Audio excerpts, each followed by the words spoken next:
You need to wake up to this. The utopian vision you're being sold on the climate change front are making you a vehicle for global change, and it doesn't seem so far that it's positive. I think that's the jolt of reality that Jordan Peterson gave in this conversation with streamer Destiny, and perhaps it's your cue to start questioning every grand utopian narrative you're being sold that involves an erosion of your individual rights. There's a lot I want to get into with this conversation, so watch this before we dive in. We have no idea what the impact is from. We don't know where the carbon dioxide is from. We can't measure the warming of the oceans. We have terrible temperature records going back 100 years. Almost all the terrestrial temperature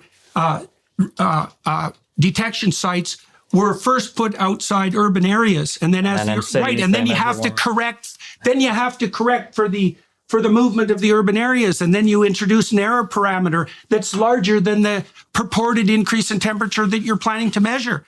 This isn't data. This is guess. And there's something weird underneath it. There's something weird that isn't oriented well towards human beings underneath it.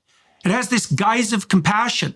Oh, we're going to save the poor in the future. It's like that's what the bloody communists said. And they killed a lot of people doing it. And we're walking down that same road now with this insistence that, we're so compassionate that we care about the poor 100 years from now. And if we have to wipe out several 100 million of them now, well, that's a small price to pay for the future utopia. And we've heard that sort of thing before. And the alternative to that is to stop having global level elites plot out a utopian future or even an anti-dystopian future. And that's exactly what's happening now with organizations like the WEF. And if this wasn't immediately impacting the poor in a devastating manner, I wouldn't care about it that much, but it is. I watched over the course of the last 5 years, the estimates of the number of people who were in serious danger of food privation rise from about 100 million to about 350 million. That's a major price to pay for a little bit of, what would you say, for progress on the climate front that's so narrow it can't even be measured. Isn't that exactly what undercuts the trust needed to get the entire world on board for these climate mitigation efforts in the first place? Because remember, there's two key questions that every person should be asking globalist bodies like the WEF and the UN before going along with those protracted and undefined goals. What do we have to sacrifice for them, and who's responsible if something goes wrong? Both those questions receive a hazy answer at best, and it reveals a hidden motive to obscure the inconvenient facts around things like the Paris Agreement or the IPCC that does most of the thinking work. And don't forget that while that happens, global poverty rates for the first time in several decades have actually started to increase, which is a complete reversal of the encouraging trends that we've been witnessing before. For example, here's a 30-year graph for extreme poverty in the world that shows a downward slope that's unprecedented in human history. But near the end, you clearly see how the pandemic sent millions of more people below abject poverty, which is defined by about $2.5 per day.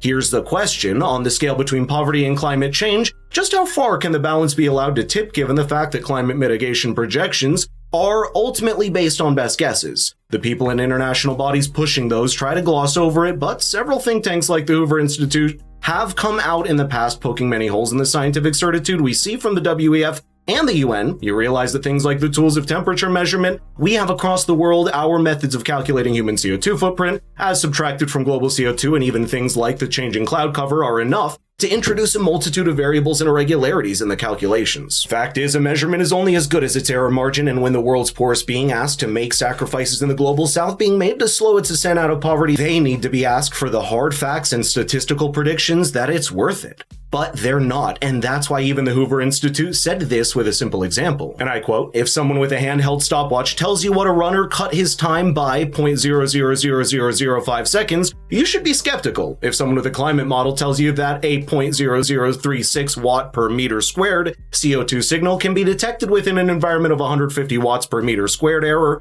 you should be just as skeptical." We could drive down the cost of energy with low-cost nuclear, and there'd be no carbon production. And then the poor people would have something to eat because they'd have enough energy. And that isn't what's happening. And that's one of the things that makes me extremely skeptical of the entire narrative. It's like two things. The left will sacrifice the poor to save the planet. And the left will deindustrialize even at the nuclear level, despite the fact that it devastates the poor. And that's even worse, because if you devastate the poor and you force them into a short-term orientation, in any given country where starvation beckons, for example, they will cut down all the trees and they will kill down all the animals and they will destroy the ecosphere. And so even by the standards of the people who are pushing the carbon dioxide externality control, all the consequences of that doctrine appear to me to be devastating, even by their own measurement principles. We're trying to fix the environment.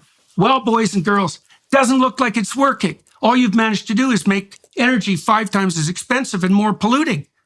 You were wrong. That didn't work.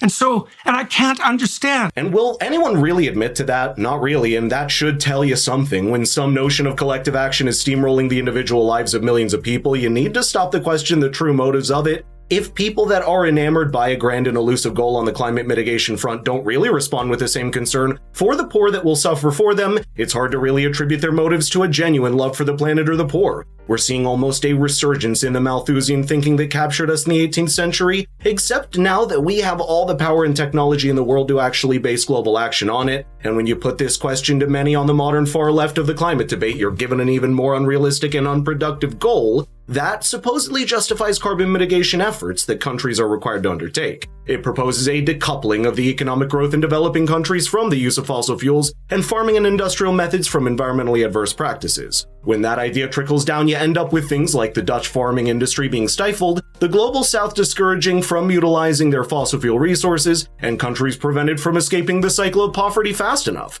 But research has shown that, at least for bringing people up from the extreme poverty line, the consumption you need to allow is very little compared to what the middle and upper classes across the world already use. But all of that still requires an economy that has access to cheap energy, can produce things efficiently, and allow everyone to participate in both production and consumption. It's almost a case of being damned if you do and damned if you don't. Because both climate mitigation policies and climate change itself risk throwing people into poverty, but the devil you know is better than the devil you don't. And perhaps there's a degree of trust that should come when you look at the human ability to adapt and climb out of poverty when you glance at the last 2 centuries. Let's say that everything you've said is true. What do you think is the plan then? What is the goal? What is the drive? Like, why push obviously horrible ideas for the planet and the poor? That's a good question. That's a good question. Well, because you're positing it, right? So what do you think is the driver goal? Well, I listen to what people say. Here's the most terrible thing they say. There are too many people on the planet. Okay, so who says that? I've heard people say that for 30 years. Perfectly ordinary, compassionate people. Well, there's too many people on the planet. And I think, well, for me, that's like hearing Satan himself take possession of their spine and move their mouth. It's like, okay, who are these excess people that you're so concerned about? And exactly who has to go? And when? And why? And how? And who's going to make that decision? And even if you're not consciously aiming at that, you are the one who uttered the words. You're the ones who muttered the phrase. What makes you think that the thing that possessed you to make you utter that words isn't aiming at exactly what you just declared? And so that's a terrible vision. But when you look at what happens in genocidal societies, and they emerge with fair regularity, and usually with a utopian vision at hand, the consequence is the mass destruction of millions of people. So why should I assume that something horrible isn't lurking like that right now, especially given that we have pushed a few 100 million people back into absolute poverty when we were doing a pretty damn good job of getting rid of that? And I just don't understand what's happening in Germany or in the UK. Like, it's insane. That's a scary thought and a reminder that modern civilization hasn't really escaped its darkest chapters in the past and can fall back at any time if we're not careful. I remember psychologist Carl Jung said something that's still relevant today, and I quote, "If you cannot understand why someone did something, look at the consequences and infer the motivation. That's because motivations can be both conscious and unconscious, and you can hardly even trust yourself, much less anyone else, when it comes to following them on a path riddled with pain and sacrifice for some undefined utopia. The most egregious of that is when the climate change agenda takes on an anti-human and anti-growth stance, or when it says that a degree of disdain that there are too many people on the planet. And on the extreme end of this debate, it sometimes does start to feel like the world's poorest people are also part of the carbon they want to remove. As this conversation reveals, there's a very fine line to tread in the climate change discussion between individual rights versus collective action, between poverty and carbon emissions, and between facts and conjecture when you understand where that line lies. It'll be a lot harder if they swept away in much of the fear-mongering that many people have fallen for in the last decade.